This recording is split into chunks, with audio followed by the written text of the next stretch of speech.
installHUB.com.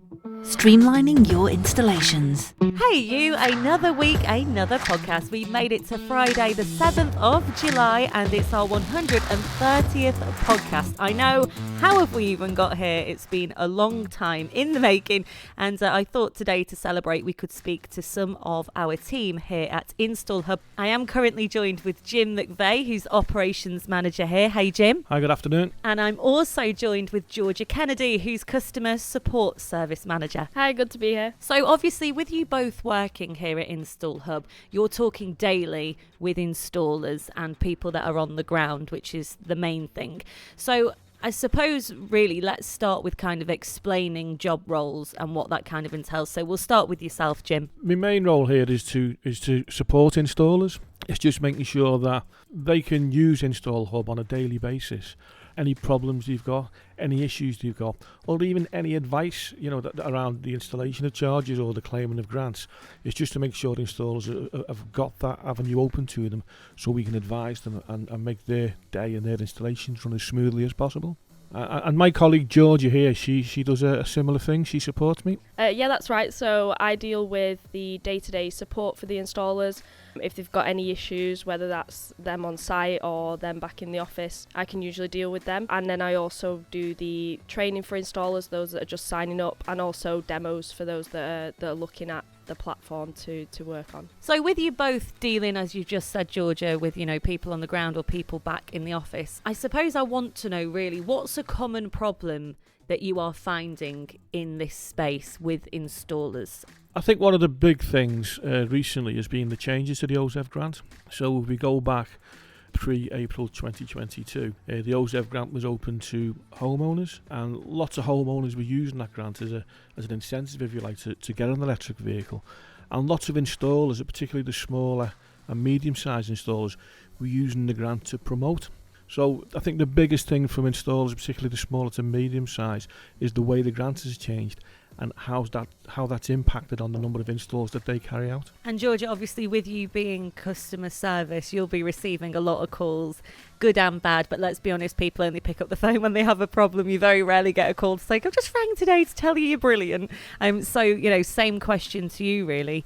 Yeah, so similar to what Jim said really, I think definitely when the grant first changed, it was really difficult for installers to find that balance in still picking up the installs, even though there didn't seem as many to be coming through. But I think besides that, probably the documentation they have to go through, things like the DNO seems to be one of the main reasons we have people coming onto our training sessions or our demos. That's one of the things that the installers are always like, that's literally what we were looking for. Yeah, I think George is right. You've got first-class tradesmen out there, first-class electricians who are doing fantastic installs, but sometimes the paperwork can be a little bit of an obstruction or a challenge. The facility we have on installHUB to easily create that documentation in a format that's accepted by your district network operators, or when you're making your grant application, it does make life easy. It makes it a lot easier for installers to get on with the job and not worry too much about that documentation. Definitely, that is something that I know as well with the documentation, that not a lot of people, if you're out on the ground and in the field, the last thing you want to be doing is spending your weekends obviously doing paperwork, which here at installHUB we do try and kind of lessen the load on that. Now obviously Jim, you've been around the block a bit. You're welcome. So what do you think could happen to make the industry easier for installers? Because we know that we need more charge points, we know that solar's creeping in, but we know that all this infrastructure has to be installed. So what do you think could make things a little easier for the installers? So maybe expanding the advertising on the grants, so more people know what they're eligible for, more people are putting in for those grants, and then obviously in turn the installers are picking up more work from it. Yeah, I think the grants are a big part of this. The benefits of any energy efficiency measure, and that's what an EV vehicle, an EV charger is. You know what the benefits are, but there needs to be incentives for people to pick up and get that car and get that charger installed. The infrastructure away from home charging is not great. If you own an electric vehicle, you've got to plan your journeys very carefully, and having that home charger there, it makes a big difference. It encourages people to buy an electric vehicle, and obviously we all benefit from that.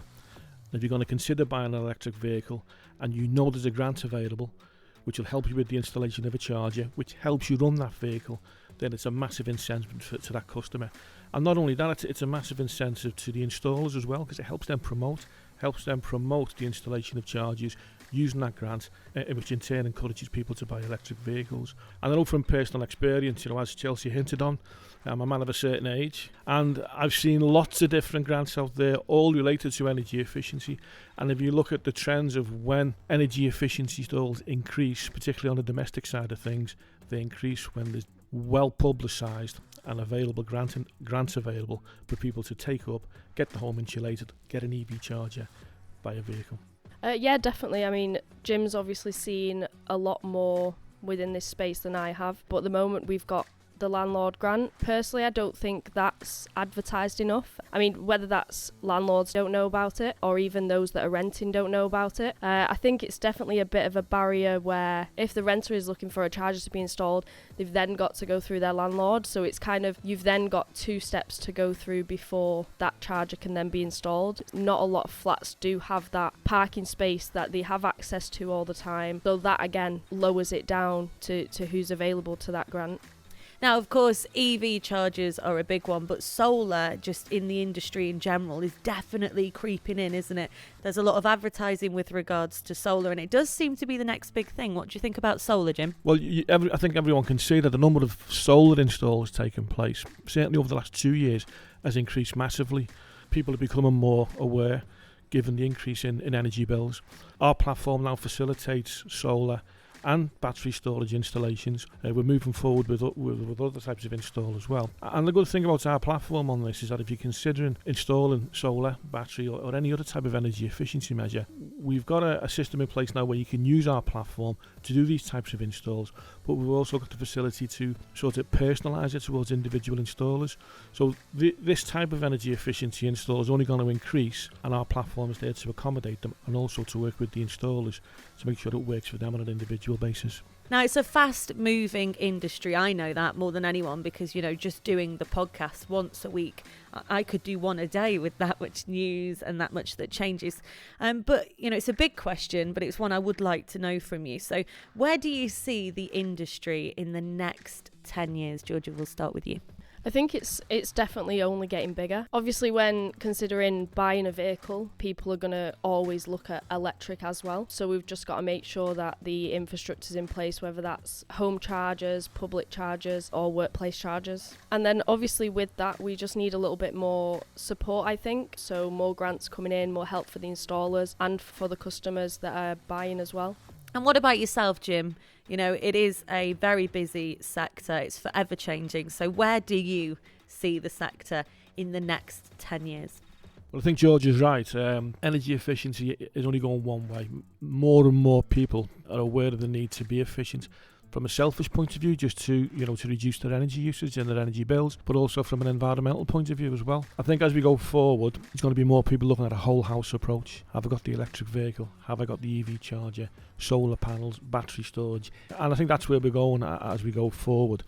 And the incentives for me need to be there for people to pick up and continue that sort of journey. There needs to be the incentive to get the car charger, get the solar panels, and to make that happen quickly to benefit us all, the incentives have to be there for everybody. Absolutely. It is an ever-growing industry and, I agree with obviously both of you. Thank you so much to Jim Mcvey, who's Operations Manager here at installHUB, and Georgia Kennedy, who's Customer Support Service Manager. Thank you to the both of you. Thank you. Thanks, Chelsea. And a massive thank you to you listeners. This is our 130th pod. Thank you so much for liking and subscribing. Hopefully you'll continue to do so. Be sure as well to tell your friends if it's something that you think they may enjoy listening to also. And remember, if you do need help with your installations here at installHUB, I'm sure we can do that. Go to installhub.com, and from everybody here, as ever, you have a fantastic week.